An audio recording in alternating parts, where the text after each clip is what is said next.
Leader TV जे programme interview में आवां जो मेज़बान डॉक्टर अयूब शेख ऐं मूंसां गॾु आहिनि।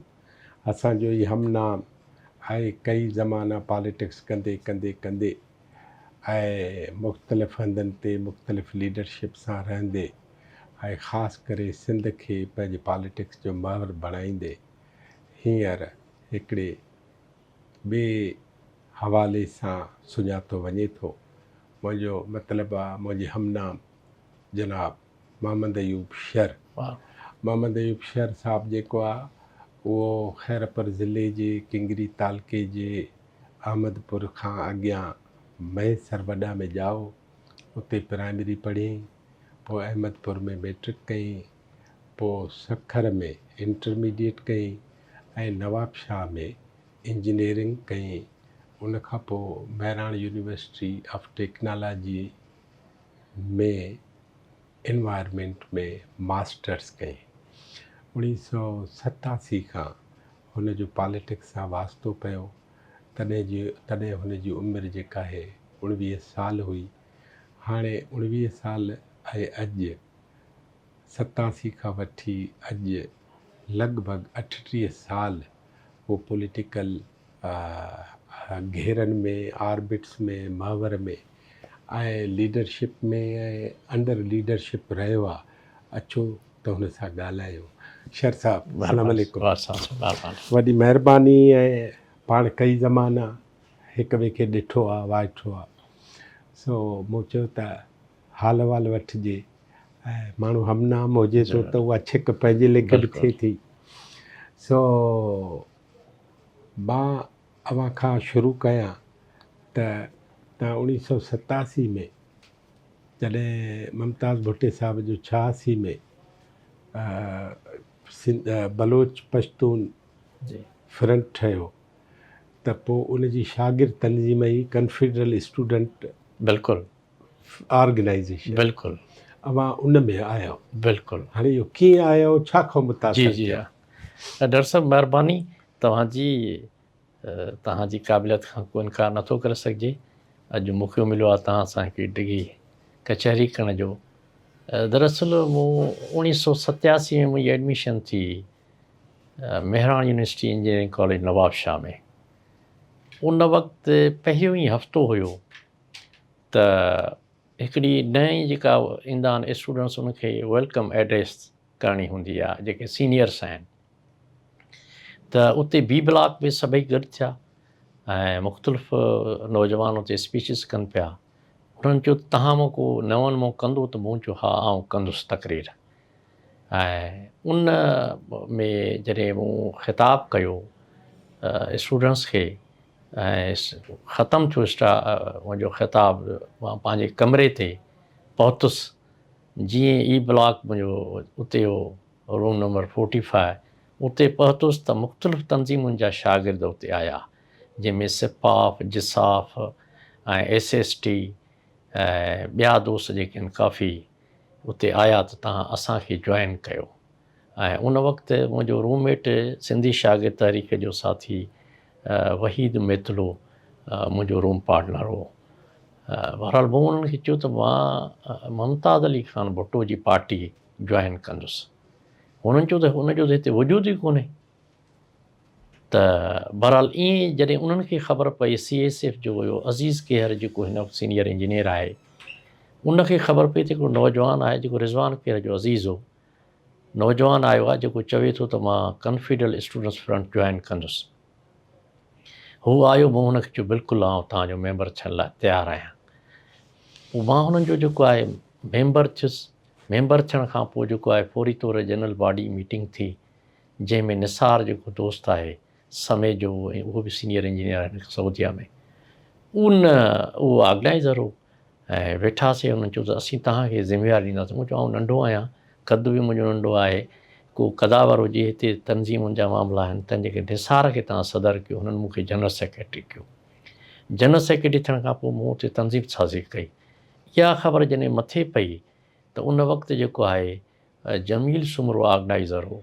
जमील सुमरो जेको बिलावल साहब सां जी हा MP जी हा बिल्कुलु, उहो चीफ ऑर्गेनाइज़र हो। उहो ऐं उन सां गॾु सफ़दर कोराई जेके आहिनि, उहे उते आया उन मूंसां मुलाक़ात करण लाइ त हिकिड़ो नौजवान आयो आहे जेको असांजी ऑर्गेनाइज़ेशन जॉइन कई अथई। बहरहाल मां उते पंहिंजी वर्किंग शुरू कई। जनरल सेक्रेटरी मूंखे यूनिट जो पढ़ायो वियो। जनरल सेक्रेटरी खां पोइ जल्दी हुननि जेको आहे मूंखे चयो त तव्हां ऑर्गेनाइज़र थियो। बहरहाल मूं चयो मां फ़िलहालु त न, जेसीं मां थोरो सीनियर थियां। 87 खां पोइ 89 जे पहिरें महीने में मुमताज़ अली खान भुट्टो लाड़काणे वारे पंहिंजी रहाइशगाह ते सॼी सिंध जी कन्फीडरल स्टूडेंट फ्रंट जी जेका आहे उहा उहिदेदार सदर ऐं जनरल सेक्रेटरी घुराया, जंहिं बि आउं उन में पहिरियों दफ़ो मुमताज़ अली खान भुट्टो खे, इन खां अॻु में 5वीं क्लास जो शागिर्दु हुउसि अहमदपुर हाई स्कूल में। मुमताज़ अली खान भुट्टो जॾहिं उतां इस्तीफ़ा ॾेई एज़ अ चीफ मिनिस्टर वापसि आयो त हुन शुरू कई मुहिम सॼी सिंध में। उते मूं पंहिंजे वालिद साहब, जेको मुंहिंजो वालिद साहब सेक्रेटरी हुयो, अञा ताईं हयात आहे, उन जी उन कश में वेही जेको आहे मां उनखे ॾिठो। पर मां पढ़ियो उन वक़्तु हिकिड़ो जुमिलो जेको मुंहिंजे ज़हन ते असरअंदाज़ हो, कश्मोर खां केटी बंदर दमादम मस्क कलंदर। इहो मुंहिंजे ज़हन ते उकिरियल हो। पोइ जॾहिं लाड़काणे आयासीं त इहा ॿी मुंहिंजी मुलाक़ात हुई मुमताज़ अली खान भुट्टो खे साम्हूं। उन नंढिड़ो मां सभिनी डिस्कस कयो ऑर्गेनाइज़ेशन ते। मिस्टर जमील हुयो ऐं अहमद अली लाखो, जंहिंखे असां मौलाई लाखो चवंदा आहियूं, उहो जनरल सेक्रेटरी हुन वक़्तु। उहे ॿिया सीनियर लीडरशिप सभु हुई। डिस्कशन थी, मूंखां राय वरिती वई, मूं राय ॾिनी त तनज़ीम कीअं ठहे। ऐं तनज़ीम जी सॼी जॾहिं स्ट्रक्चर थियो त उहे नवां जेके आयल सिंध खां हुया उहे सभिनी मूंखे गौर सां ॿुधो। ऐं ख़ुदि मुमताज़ अली खान भुट्टो साहिबु मुंहिंजी तजवीज़ुनि ते ॾाढो ब्रीफली जॾहिं मतिलबु आख़िरी हुनजी आई त हुन ॻाल्हायो त हिन नौजवान ॾाढी सुठियूं ॻाल्हियूं कयूं आहिनि। पोइ जॾहिं मां निकितुसि हुन चयो त हीअ हाणे मर्कज़ जी अचे थी इलेक्शन, इहो जेको नौजवान आहे इहो मर्कज़ में ज़रूरु ईंदो।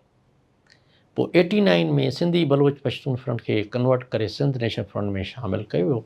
उनजो कन्वेंशन पहिरियों फेडरल मां थी वियो सूबाई। बिल्कुलु आहे। फेडरल 31 जुलाई ते फटाज़ होटल हैदराबाद में कन्वेंशन थी। मां जेको आहे बहिराणी जी नुमाइंदगी कंदे उते आयुसि उन में वर्कर्स कन्वेंशन में। ऐं उन खां पहिरियों जेको आहे उहो वर्कर्स जा जेके हुया दावतनामा मिस्टर जमील सुमरो हैदर चौक जेके नंढे होटल ते वेही असांखे उहे दावतनामा ॾिनई त हीअ तव्हां डेलीगेट्स जेके तव्हांजा दोस्त ईंदा हीअ तव्हां वठो। पोइ उन में आउं शरीक थियुसि। शिरकत करण खां पोइ उते हुयो त मुंहिंजी का लॉबिंग कोन हुई, पर उते इहो त मरकज़ी बॉडी जेका आहे उनखे अनाउंस करणो हो। उन मरकज़ी बॉडी में मिस्टर जमील सुमर खे सिंध जो प्रेसिडेंट कयो वियो। ऐं उन में सिंध नेशनल कॉन्फिडरल स्टूडेंट्स जो नालो तब्दील करे असीं इजलास अॻु में करे चुका हुआसीं त इनखे सिंध नेशनल स्टूडेंट्स फ्रंट जो नाले सां होशू हॉस्टल जेका आहे जामशोरो जी हॉस्टल ते असां इहो पंहिंजो इजलास जे ऑर्गेनाइज़िंग कमेटी में तय करे चुका हुआसीं त स्टूडेंट जो नालो हाणे थींदो सिंध नेशनल स्टूडेंट्स फ्रंट। उते जॾहिं मूंखे घुरायूं त मां स्पीच कई। ऐं मां स्पीच करण खां पोइ इहो अख़्तियार ॾिनो वियो चेयरमैन खे, जंहिंमें नवाब यूसुफ टालपुर जेको आहे उहो असांजो सीनियर वाइस चेयरमैन हो। ऐं रईस नबी बख्श भरूडी हो सेक्रेटरी जनरल। उते जेको आहे अनाउंस थियो त उहा जॾहिं लिस्ट सॼी चेयरमैन साहब वटि वई त हुन अनाउंस कयो जंहिंमें जेको आहे मूंखे वाइस प्रेसिडेंट कयो वियो सिंध जो। जमील सुमरो साहब जो सिंध जो प्रेसिडेंट थियो। अहिड़े तरीक़े सां मां पंहिंजी स्टूडेंट्स पॉलिटिक्स शुरू कई। ऐं ॾींहं राति जेको आहे सॼी सिंध जी जमील सुमरो साहब जो मां तमामु घणो वेझो माना एक्टिव जेको हुयो उनजी कैबिनेट जो साथी हुयुसि। पर मां सॼी सिंध जा दौरा कया। सॼी सिंध में मूं तनज़ीम साज़ी कई, पंहिंजे न सिर्फ़ु यूनिट में पर सॼी सिंध में तनज़ीम साज़ी कई। पोइ आख़िरकार 90 में वरी इलेक्शन थी मरकज़ जी, जेका इलेक्शन नवाब यूसुफ टालपुर जे रहाइशगाह ते थी। मुंहिंजे मुक़ाबले में मुंहिंजो साथी डॉक्टर नज़र भागत हुयो ऐं हेॾो मां हुउसि। पर उन में मां अक्सरियत में जेको आहे खटी आयुसि ऐं मूंखे मिस्टर नवाब यूसुफ टालपुर मुबारकबाद ॾिनी, हैंडशेक करे कि mister president well done, you are the president. उन खां पोइ मां सिंध जो प्रेसिडेंट 90 में थियुसि। 90 खां पोइ मां पंहिंजे दिलो जान सां सॼो टाइम जेको आहे हिकु पढ़ाई इंजीनियरिंग जी टफ पढ़ाई हूंदी आहे, पर उन खां वधीक जेको आहे मां पंहिंजी ऑर्गेनाइज़ेशन खे पंहिंजो तन मन धन सां बग़ैर कंहिं हुनजे फ़र्क़ जे कश्मीर खां वठी कराची ऐं थरपारकर जे इलाइक़नि में बसुनि में ऐं सफ़र तकलीफ़ुनि में का गाॾी कन्वेंस कोन हूंदी हुई, ट्रेन में बस में या उते वेंदा हुआसीं, उहे दोस्त फैसिलिटेट कंदा हुआ, पोइ मूं इहा ऑर्गेनाइज़ेशन कई। ऑर्गेनाइज़ेशन थियण खां पोइ 92 में मां पहिरियों स्टूडेंट्स लीडर हुउसि। जीअं मूं इंजीनियरिंग कई त टंडो आदन में मां प्रेस कॉन्फ्रेंस कई त अॼु आउं शागिर्द न रहियो आहियां, लिहाज़ा अॼु जेको आहे मां शागिर्द सियासत खे ख़ैरबाद करे ऐं पार्टी में मां शमूलियत जो ऐलान थो कयां। प्रेस क्लब जेको आहे माना मदर पार्टी में टंडो आदम में, उते छो कयव? उते आख़िरी ॾींहुं हो मुंहिंजो, अच्छा, आख़िरी ॾींहुं हो। ऐं उन एप्रिसिएशन में मूंखे ख़त लिखियो हो डॉक्टर मीर आलम मरी त इहो त तव्हां पहिरियां सियासी शागिर्द मीर आलम तव्हां सां गॾु? हा, असां सां न हो, पर दोस्त हुयो। दोस्त हो, पढ़ियल गढ़ियल माण्हू? जी हा, उनजी पंहिंजी ऑर्गेनाइज़ेशन में पढ़ियल लिखियल हो। उन मूंखे ख़त लिखियो। उन वक़्तु इहो हूंदो त आउं एप्रिशिएट थो कयां त टाइमली तव्हां जेको आहे शागिर्द सियासत ख़ैरबाद करे पार्टी में शामिलु थिया आहियो। पोइ आउं पार्टी में अची करे मुंहिंजो होम डिस्ट्रिक्ट ख़ैरपुर हुयो। पोइ 93 खां वठी उते ई जेको आहे मां पंहिंजी पार्टी जी तंज़ीम साज़ी कई ख़ैरपुर में फुल टाइम पार्टी। हा, मदर पार्टी। थोरे ई अरसे में ममता साहब मूंखे सम्झो त 93 हो, मूंखे सखर डिवीज़न जो जेको आहे कोऑर्डिनेटर मुक़ररु कयो ऐं मिस्टर जमील सुमरो खे लाड़कान डिवीज़न जो कोऑर्डिनेटर मुक़ररु कयो। उन खां पोइ जेको आहे वरी उन ते मूं वर्किंग कई, सॼी पंहिंजी तंज़ीम साज़ी कई। अॻिते हली करे मूंखे पार्टी जी ज़िम्मेवारी डिप्टी जनरल सेक्रेटरी इंफॉर्मेशन कयो वियो मूंखे, ऐं उन सां गॾो गॾु मूंखे कोऑर्डिनेटर बि रखियो वियो। जेका शागिर्द तंज़ीम हुई उनजो कोऑर्डिनेटर बि इज़ाफ़ी मूंखे ज़िम्मेवारी ॾिनी वई त जीअं तव्हां उनखे जेको आहे बहितर तरीक़े सां अॻु में बि हलायो आहे त उनजे लुकआउट कयो। त जीअं उन सिलसिले में बि मूं सॼी सिंध में न सिर्फ़ु शागिर्द सियासत पर पार्टी जी जेका ऑर्गेनाइज़ेशन सखर डिवीज़न जी, उन में पंहिंजे ईमानदारी सचाई ऐं वफ़ादारी सां सखर में शामिलु जेके बि ज़िला हुआ उन्हनि जी तंज़ीम साज़ी कई ऐं उन्हनि सां जेको आहे मां गॾु रहियुसि। हिकिड़ी ॻाल्हि ॿुधायो, तव्हां चओ था त मुंहिंजी का बि लाबी न हुई? जी जी, त उते लाबी सिस्टम हो? हा, बिल्कुलु हुयो, बिल्कुलु हुयो। ऐं ज़मीनदार लाबियूं मुमताज़ साहब जी पार्टी में?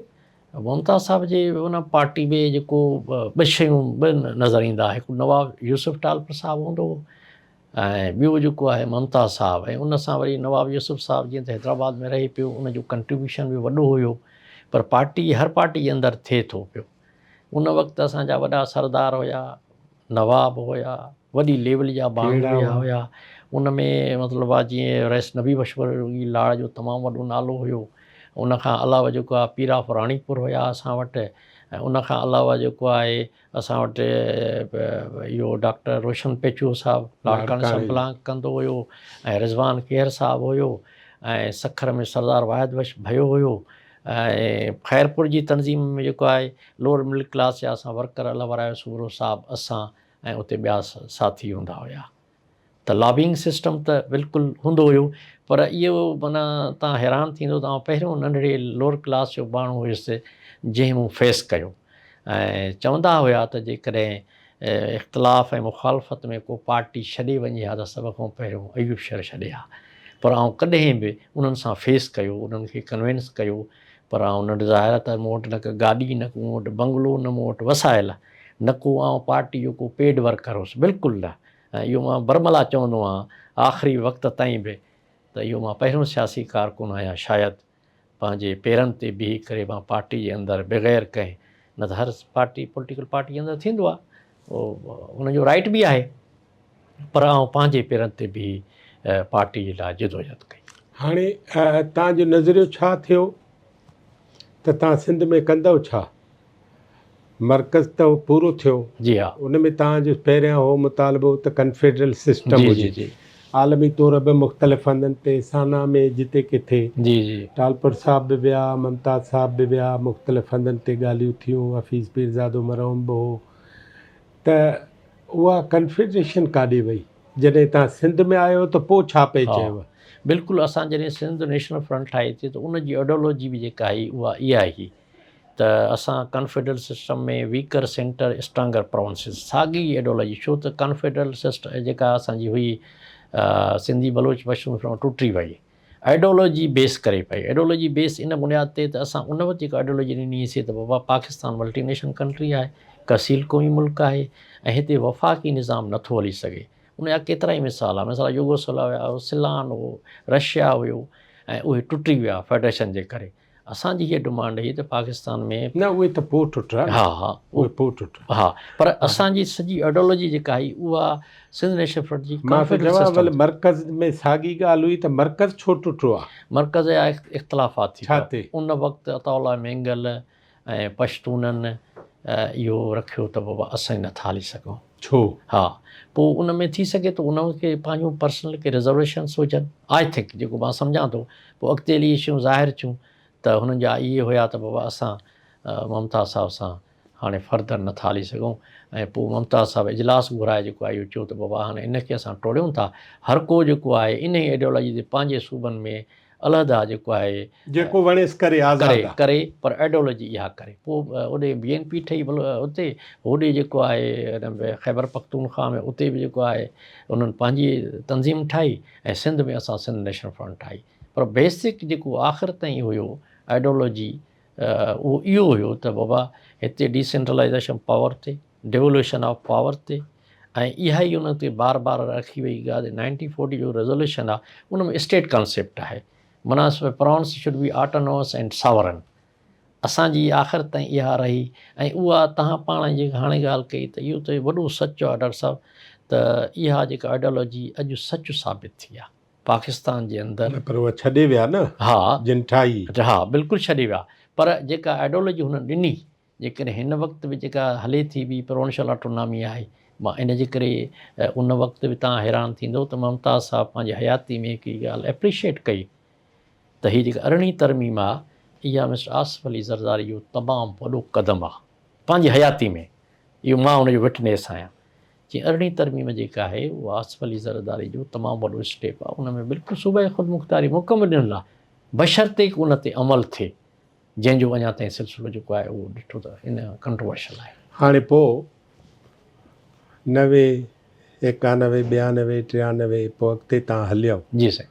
हाणे तव्हां 97 में 3 महीननि जो इक़्तिदार था वठो। जी हा।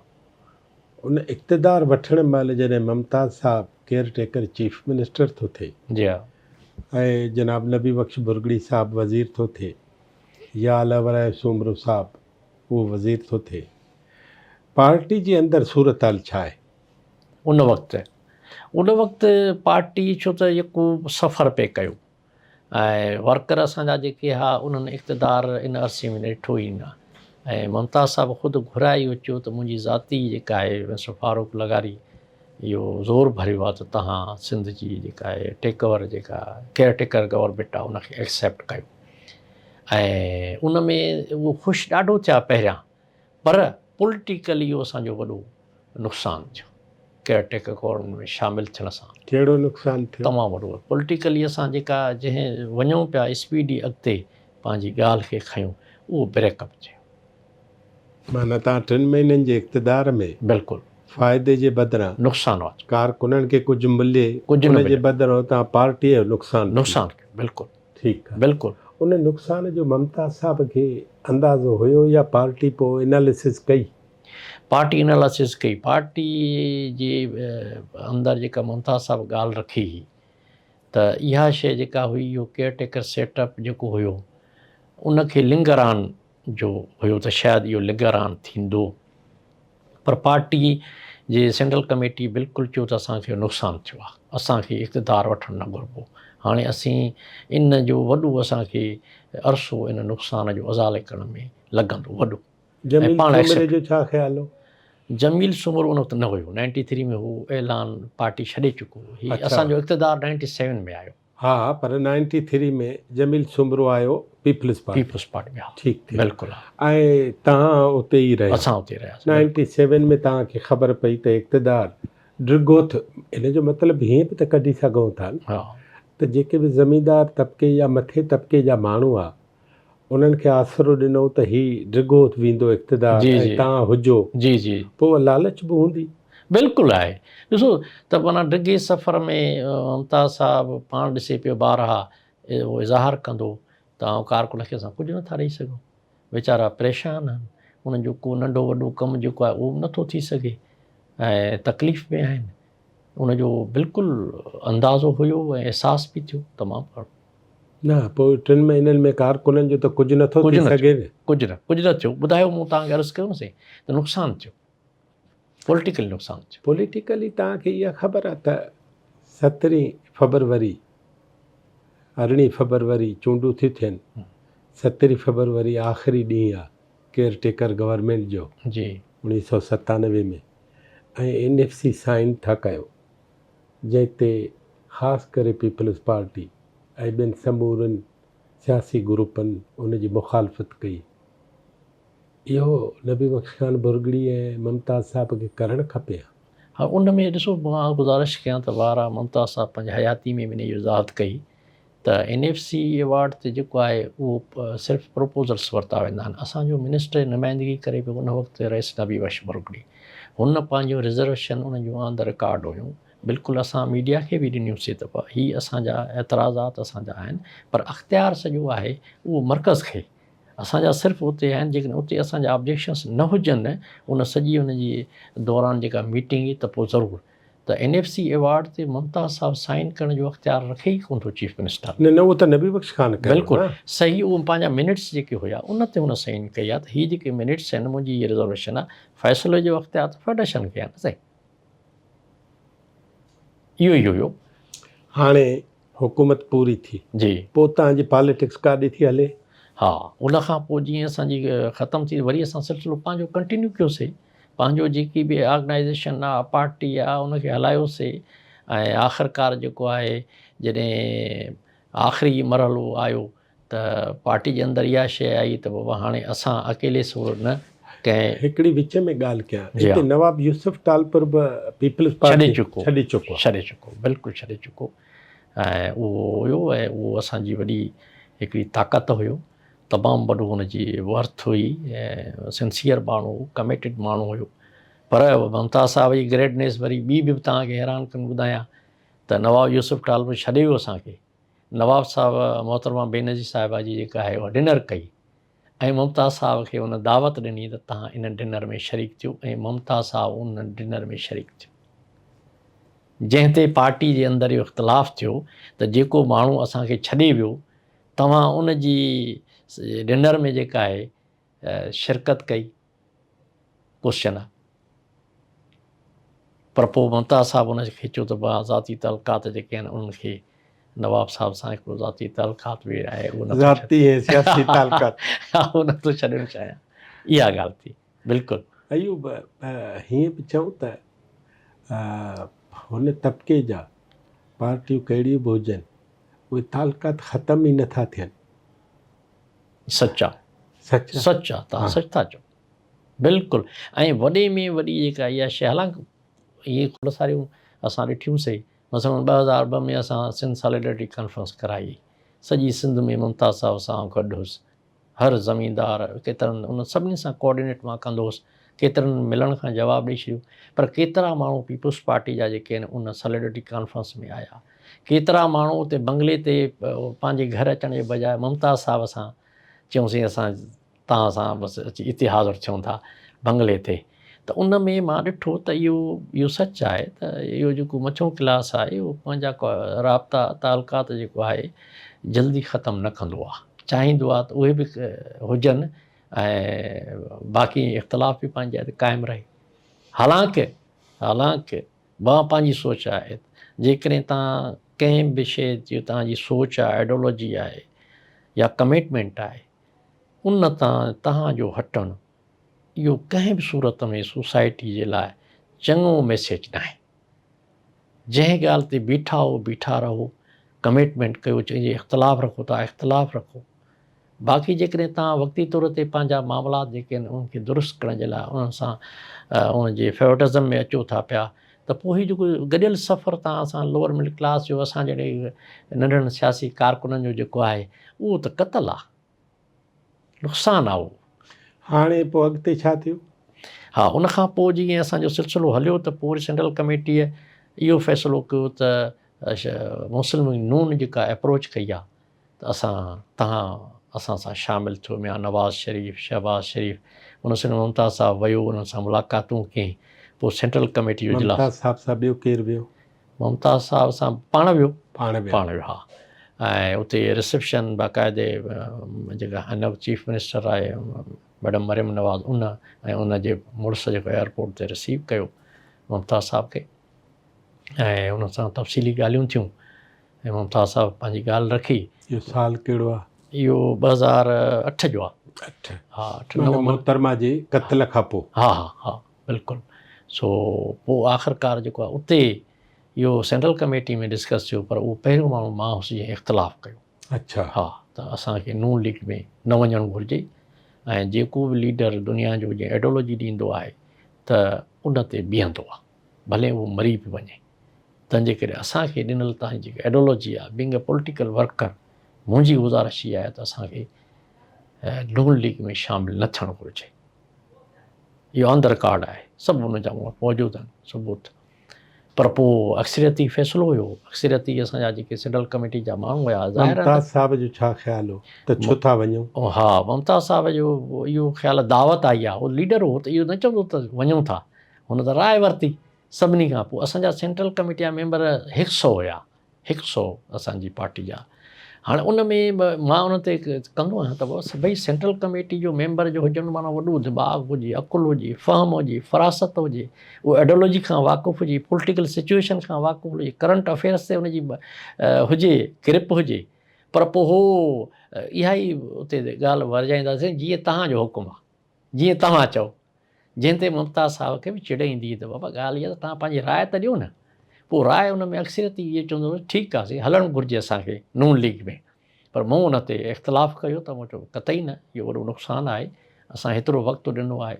ॿियो 99 ॼणा हिकु पासे आहे? हा हा, हिकु ॿ हुया, 2-3 ॿिया बि हुया दोस्त, पर उन्हनि में हिकिड़ो आउं बि हुयुसि, मेनली पार्टी सेक्रेटरी जनरल। न, पर तव्हां जेके क्वालिटीज़ सेंट्रल कमेटी जे मेंबर जूं ॿुधायो था त हीअ बि हुजे, हीअ बि हुजे, हीअ बि हुजे, हीअ बि हुजे, फ़हम फ़रासत, बिल्कुलु, अकुल ऐं करंट अफेयर्स ते ग्रिप, बिल्कुलु, उहा पोइ उन 99 में हूंदी न? मां हुनजी न नज़र ईंदी मूंखे, न ईंदी, न ईंदी। ख़ैर, हाणे तव्हां थी वियो जी जी, ऐं पोइ तव्हां सॼी पार्टी वेड़े वञी नवाज़ लीग में वियो? बिल्कुलु, तव्हां बि वियो? हा बिल्कुलु, छो त ज़ाहिर आहे अक्सरियती फ़ैसिलो। ठीकु आहे। ऐं उते मां पाण जेको आहे हुयुसि, रते देरे में जलसो थियो, मियां नवाज़ शरीफ़ वियो, स्टेज ई मूं हलाई। इहो उहो जलसो आहे जंहिंमें उन ते पथराव थियो? न न न न न न, उन में न थियो, उहो ॿिए रूट ते थियो, असांजे में न थियो। ज़बरदस्त वॾी ह्यूज गैदरिंग हुई रते देरे शहर में, ऐं उन में मुमताज़ साहब उते इहो चयो, इहा वॾी हुनजी क्वालिटी। हुन उते पंहिंजे तक़रीर में चयो त इहो तव्हांजो फ़ैसिलो आहे, इहो तव्हांजो फ़ैसिलो आहे, मतां इहो पोइ इहा ॻाल्हि कयो, माना पंहिंजी जेका मंतक मुताबिक़ चई इहो तव्हांजो फ़ैसिलो। जलसे में चई, जलसे में चई, स्पीच में चई, माना आवाम खे चई। हा, आवाम खे चई फ़ैसिलो कयो आहे, इहो आवाम जो फ़ैसिलो, आवाम जो ऐं पार्टी जो। हा, माना सेट पंहिंजे पार्टी त अंदरि थी न। हा, पर पार्टी वारनि खे चई त बाबा इहो तव्हांजो फ़ैसिलो आहे, आवाम त न। आवाम जी त हाणे अक्सरियत हुजे, असां सां न हुजे, उहा हिकिड़ो ॿियो सुवालु आहे। पर जे पार्टी खे चई त बाबा इहो तव्हांजो फ़ैसिलो अथव, ऐं त हक़ीक़त बि हुई, हक़ीक़त बि। सो उन में असां शामिलु थियासीं। उन खां पोइ जेको आहे मियां साहब उते रहियो, उते मुमताज़ साहब जे रहाइशगाह ते। इन महिल तव्हां खां केरु टुटा? उन वक़्तु असां खां जेको आहे उहो टुटण में इहो गुलबंद जखरानी टुटी वियो। ओके, हा, उहो टुटी वियो, उहो असांखे छॾे वियो था। ठीकु थियो, जनरल सेक्रेटरी, जनरल सेक्रेटरी उहो असांखे छॾे वियो 2007 में। 2007 में, हा, 2007 में। ऐं बीबी साहिबा जे हिन खां अॻु जलसो लाड़काणे में उन में हिन ऐलान कयो, पीपल्स पार्टी में, उहो छॾे वियो। हालांकि उनजो माना उन वक़्तु बि इहो ख़्यालु हो, पर पोइ उनजी पंहिंजी हुई ऑब्ज़र्वेशन त बाबा ॻाल्हि इहा आहे त हाणे असां इहा ॻाल्हि नून लीग जे बजाए उनजी प्रायोरिटी जेको आहे पीपल्स पार्टी थी। भले मां सवाल थो पुछां, गुल मोहम्मद वारोई, हा, त जॾहिं तव्हां फेडरल पॉलिटिक्स में वरी वञो था, हा, ऐं हिकिड़े हंधा तव्हांखे दावत आहे, हा, ऐं त तव्हां पंहिंजे लाबिन वसीले ऐं वेझा बि आहियो ऐं पाण ममताज़ साहब टैलेंटेड कज़िन बि आहे त उहो तालुकात पंहिंजा ठाहे ऐं पीपल्स पार्टी में न पिया अची सघियो तव्हां? हा बिल्कुलु हुयो, पर पोइ उन वक़्तु इहा शइ उन सहर हुयो ममता साहब जी पॉलिटिक्स जो। ममता न साहब सहर त तव्हां वेड़े होॾे ॾेई आहियो न? ॾेई आयासीं उन हा। खां पोइ उन न इहो पीपी में छो न? हा उन वक़्तु ॾिसो न ममता साहब जी पॉलिटिक्स में हिकिड़ी इहा बि शइ हुई त ईअं पियो लॻे माण्हुनि जी नज़र में थी पर्सनल एनिमिटी आहे अच्छा। पीपल्स पार्टी, हालांकि ईअं हुयो कोन ऐं इख़्तिलाफ़ सियासत में थींदा आहिनि, पर पोइ मामला एॾा वॾा इंगिजी विया। हालांकि ममता साहब खे बेनज़ीर साहब आहे हीअ साम्हूं होटल आहे पैराडाइज़ होटल, इन में असांजी सेंट्रल कमेटी जो इजलास हो, उन में मिस्टर ख़ुर्शीद जूने जो जेको आहे जो मैसेज आयो, गुल मोहम्मद जखरानी असां सभु स्टेज ते वेठा हुआसीं, ममता साहब वेठो, मूंखे गुल मोहम्मद ख़ान अचो त हिकिड़ो मिंट चई मैसेज आयो आहे ख़ुर्शीद जूने जो साहब जो, ऐं मोहतरमा चवे थी पई त हीअ सीट तव्हां छॾियो, लाड़काणे वारी शहदाद कोट वारी सीट असां अमीर बख्श खे ॾियूं था। त मुंहिंजे साम्हूं ममता साहब हुनखे चयो, चई चऊंसि मुंहिंजो अचो, ॿई गॾिजी आयासीं ममता सां, हीअ मैसेज आयो आहे, चई तव्हां हुनखे चओ त असांखे पंहिंजी ॻोठ वारी सीट ॾियनि ऐं पोइ जीअं तव्हां चवंदो कंदासीं। माना हुन वटि फ्लैक्सिबिलिटी हुई उन वक़्तु बि। इहो हिकिड़ो भलो मौक़ो हुयो त हिननि जी वेझड़ाइप जेका बीवी साहिबा जी ऐं सॼी मामला जेके आहिनि उहे दुरुस्त थी आहिनि। पर मूं ॾिठो त ममता साहब हुन में बिल्कुलु रिलैक्स हुयो त तव्हां हुनखे इहो मैसेज ॾियो त इहा सीट न जेका ॻोठ वारी आहे, बाक़ी जीअं तव्हां चवंदो असां उहे करण लाइ तयारु हुयासीं आहियूं। इहा उन वक़्तु बि ममता साहब जी इहा सोच हुई। हाणे तव्हां नवाज़ लीग में आहियो? जी हा। पोइ नवाज़ लीग तव्हां सां छा कयो? नवाज़ लीग इहो कयो त असांखे इहो हो त हुनजी पीपल्स पार्टी सां अंडरस्टैंडिंग न थींदी, पीपल्स पार्टी सां। अच्छा, तव्हां माना सॼी पॉलिटिक्स ई एंटी पीपी रही न? हा रही हा न? हा थियणु न घुरिजे हा, हा पर असांजी रही त न। अल्टीमेटली आहे। हाणे जॾहिं इहा शइ आई त हू जेके आहिनि अमीर बख्श खे हुननि कयो एडवाइज़र। माना तव्हांजी ॻाल्हि मां हीअं थो लॻे जी त तव्हां नवाज़ लीग में वियो ई इन करे जो पीपी जे ख़िलाफ़ आहिनि? जी हा बिल्कुलु ईअं ई। हा न? ईअं शइ नज़र ईअं थी सच इहो आहे। हा न? ॿियूं ॻाल्हियूं खणी हाणे वरी जॾहिं तव्हां उते विया आहियो ॾिसो त अड़े यार हे त अंदरो ठहियल आहिनि हा पाण में, उहो एग्ज़ैक्टली। पोइ छा कयव? पोइ इहे चयो त हिननि अमीर बख्श खे एडवाइज़र कयो भुट्टे साहब ममता साहब जे फर्ज़ंद हा खे। बग़ैर कंहिं पोर्टफोलियो जे उहो वेठो हुन ऑफिस इहो हुनखे ॾिनऊं मिनिस्टर इनक्लेव में, ऑफिस वाफिस इहो सभु कुझु ॾिनऊं, पर कंहिं बि क़िस्म जो को बि उनखे ॾियण लाइ पोर्टफोलियो तयारु न हुया। बार बार हुननि खे ममता साहब चयो ऐं उनखे चवरायो त वठां घटि में घटि इहा ॾियो, पर बिल्कुलु न। पर हुनजी अंडरस्टैंडिंग ऑलरेडी जीअं तव्हां चयो त हुनजी पीपल्स पार्टी सां थोरो एस्टेब्लिशमेंट इहे तय मामला थियल हुया त हीअ इक्वेशन तव्हांजी थींदी, जेकॾहिं थींदी त हीअ असांजो मेन एंटी आहे सिंध जे अंदरि, तव्हां इनखे कीअं जेको आहे ॾींदो एक्सपोयर ॾींदो, तंहिंजे करे इहो न थींदो। ऐं उहो ईअं आख़िरकार हो साल ॾेढ में पंहिंजा टपड़ खणी उतां जेको आहे जेको बि हुन सेटअप कयो सिधो अची ॻोठ पहुतो, इस्तीफ़ा ॾेई छॾियईं। एडवाइज़र अमीर बख्श भुट्टो ॻोठ पहुतो अचे, ठीकु आहे। हाणे जॾहिं उहो ॻोठ बि त हाणे उते असांजी माना ज़ाहिर त असां उनखे छॾे वियासीं, वरी असां सेंट्रल कमेटी घुराईसीं। न वरी उहा तव्हां नवाज़ लीग छॾी ऐलान कयव? ऐलान कयोसीं बाक़ाइदे त असां पंहिंजी पार्टी बहाल था कयूं? बहाल था कयूं। अच्छा। हा असां पार्टी बहाल करे हाणे वरी हिन फ़ैसिले तरफ़ वियासीं त हाणे छा करणु घुरिजे। हिकिड़ो सुवाल ॿियो आहे हा त इहा जॾहिं चुरपुर हले थी, बदिलियूं मुक़ररियूं थियनि थियूं, ही जेके हिते सिंध में वेठा जी असांजा क़ौम परस्त वतन दोस्त फलाणा जेके बि पलीअ साहब खां वठी सैयद त गुज़ारे वियो आहे 95 में, पलीअ साहब खां वठी अब्दुल वाहिद आरी सर ऐं पोइ औरते डॉक्टर कादिर मक्सी खां वठी जलाल महमूद शाह, इन्हनि तव्हां सां के राब्ता कया? हाँ काफ़ी मुलाक़ातूं, हर मुलाक़ात डॉक्टर कादिर मक्सी साहब सां, इवन जेको आहे साईं जलाल महमूद शाह सां, इन सभिनी सां मूंखे ख़ुशी आहे। तव्हां मीटिंग मैनेज कराईंदो हुउसि ममता साहब जी, ममता साहब चवंदो हो त हिन सां ॻाल्हायो। ऐं हिकिड़ी स्टेज इहा बि आई जो ममता साहब चयो आहे जलाल शाह खे चयो त नून लीग में शामिलु थिए। अच्छा। हा हाणे मां वियुसि साईं सां मुलाक़ात कई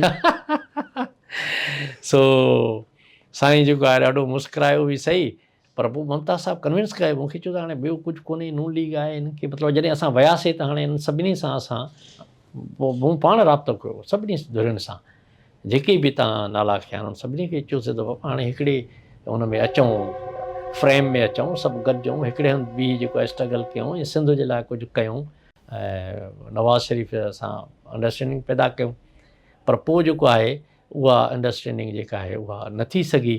पर मुमताज़ साहिबु हिकिड़ो वॾो दाना माण्हू हूंदो, का बि शइ करण खां पहिरियों पंहिंजो माहौल जोड़ींदो, सभिनी सां मुलाक़ातूं, इवन अदीबनि दानश्वरनि सां, हर बार जेको आहे इब्राहिम जोयो साहिब सां मूंखे चवंदो वञो हिन मामले ते उन सां ॻाल्हायो।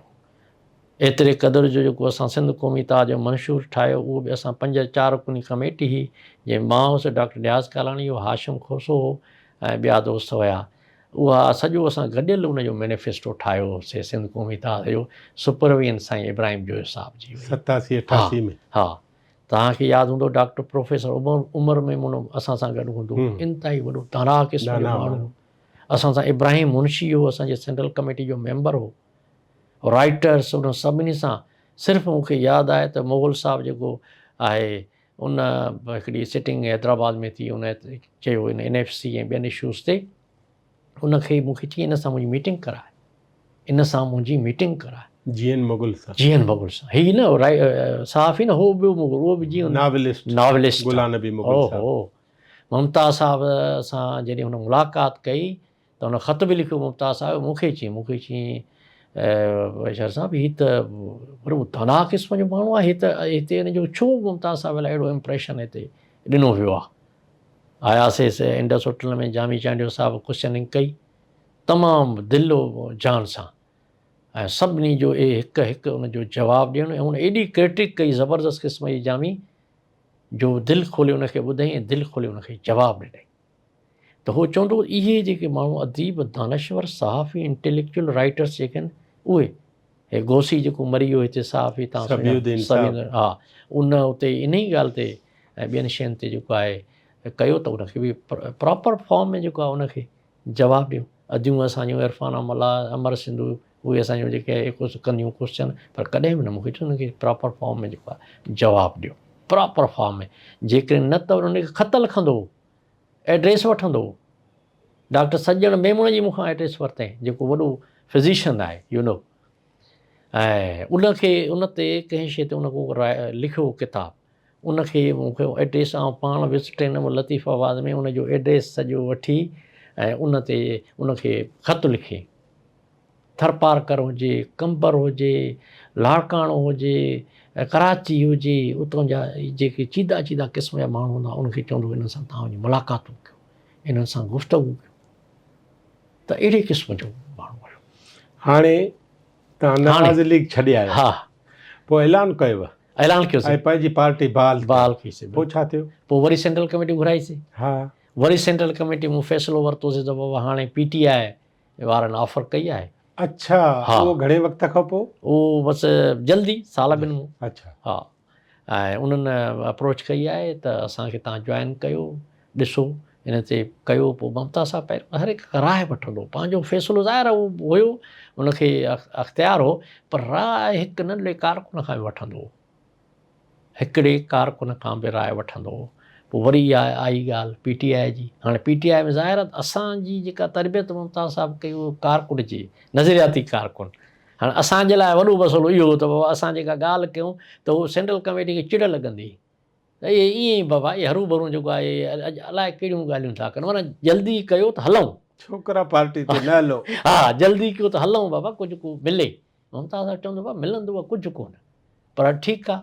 पोइ आख़िरकार इहो फ़ैसिलो थियो त उहो असां हिन में मर्ज था थियूं, जेको आहे PTI में। वरी तव्हां पंहिंजी बहाल पार्टी मर्ज कईसीं सेकेंड टाइम। वरी असां मर्ज कईसीं। मर्ज थियण में असांजो हुयो उन में त पाण चेयरमैन अचे, पर अमीर बख़्श ॾे वियो उते इस्लामाबाद में प्रेस कॉन्फ्रेंस करे हिन पार्टी खे मर्ज करे छॾियो PTI में। ठीकु आहे, चेयरमैन तव्हां वटि न आयो? चेयरमैन न आयो। ठीकु थियो। इन ते मूंखे एतिराज़ु हो। हा, मूंखे एतिराज़ु हो। बिल्कुलु तव्हां सियासी माण्हू हुयो।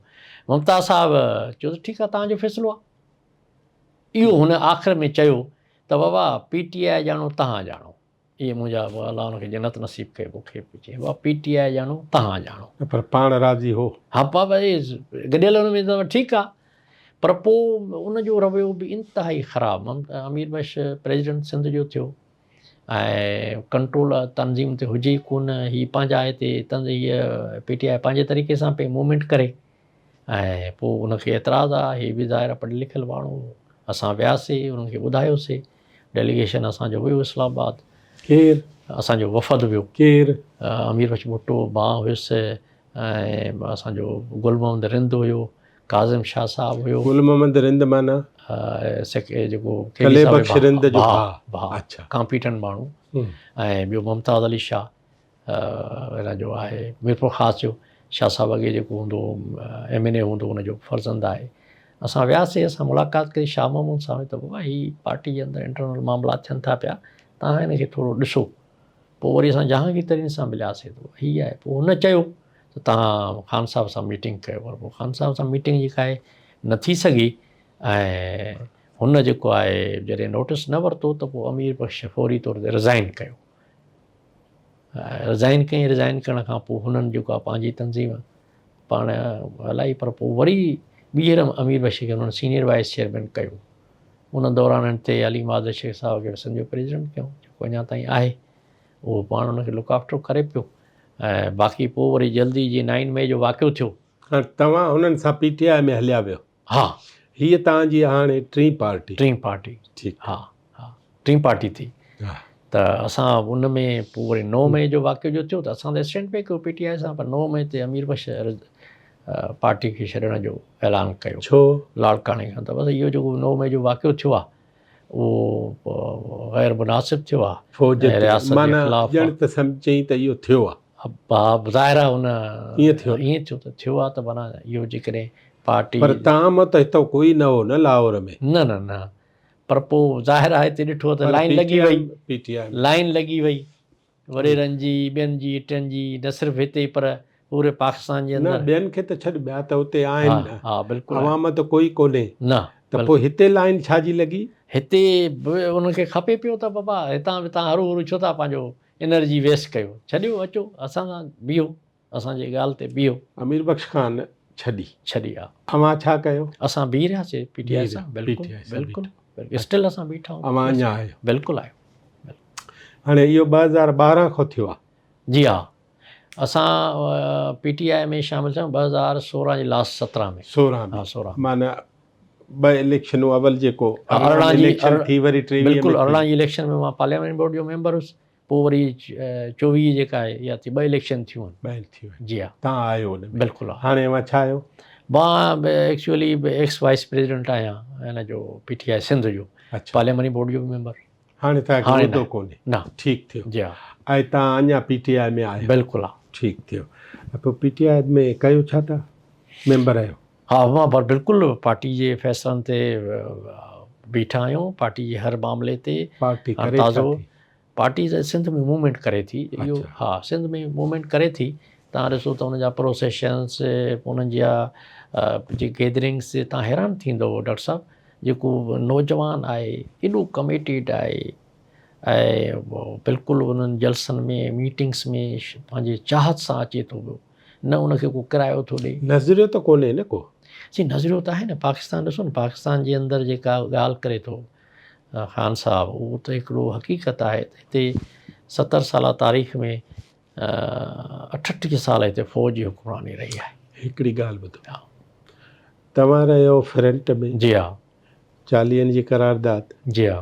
तव्हां आहियो सूबाई फ्रंट में? जी हा। 40 जी करारदाद। हाणे तव्हां 40 जी करारदाद खे हिकदमि छॾे नवाज़ लीग में आहियो, उहे थिया मज़बूत मरकज़ जा माण्हू, ठीकु।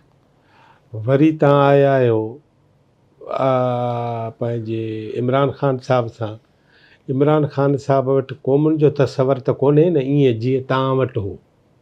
न, ॾिसो न, इहा असां ॻाल्हि रखी थी, जेको ख़त लिखियोसीं, जेका असां सां एग्रीमेंट थी PTI जी, उहा एग्रीमेंट ऑन द रिकॉर्ड आहे। उन में इहो ई आहे त जेके प्रोविंशियल ऑटोनॉमी जी आहे, ऐं प्रोविंशियल ऑटोनॉमी जेका आहे उहा बुनियादी जेको आहे उहो उन जे मैनिफेस्टो जो नुक़्तो आहे, इमरान ख़ान साहिब जो। प्रोविंशियल ऑर्डिनेंस में जीअं मूं तव्हांजो 18वीं तरमीम पाकिस्तान पीपल्स पार्टी जे करे हुनखे कयो त उहा हिकिड़ो वॾो स्टेप हुयो सूबाई ख़ुदि मुख़्तियारी जो।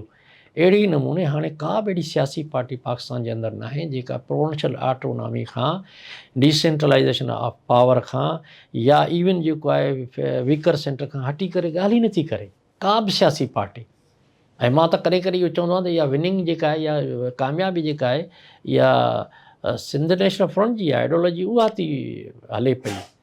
तव्हां ॾिसो स्पीचिस ॾिसो, तव्हां हुननि जी नेशनल असैम्बली में, सेनेट में तव्हां ॾिसो, सूबनि जे अंदरि तव्हां ॾिसो त उहा जेके स्पीचिस आहिनि, जेके कैंडिडेट आहिनि मेंबर्स मौज़िज़, उन्हनि जी त ॻाल्हि ई इहा आहे त सूबाई हक़ ॾिना वञनि, मर्कज़ जी जेका डोमिनेंसी आहे उनखे हटायो वञे, ख़तमु कयो वञे, त इहा त इन खां त को डिनाए नथो करे सघे। पाकिस्तान जी सियासत हिते बीठी हाणे हिकिड़ी नंढड़ी साई वठूं साईं।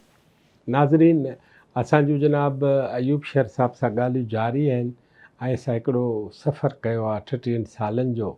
उन 38 सालनि जे सफ़र में असां सिंधी बलोच पश्तून फ्रंट खां थींदा सिंध नेशनल फ्रंट ते आयासीं, पोइ नवाज़ लीग में आयासीं, हाणे असां पाकिस्तान तहरीक इंसाफ़ में आहियूं।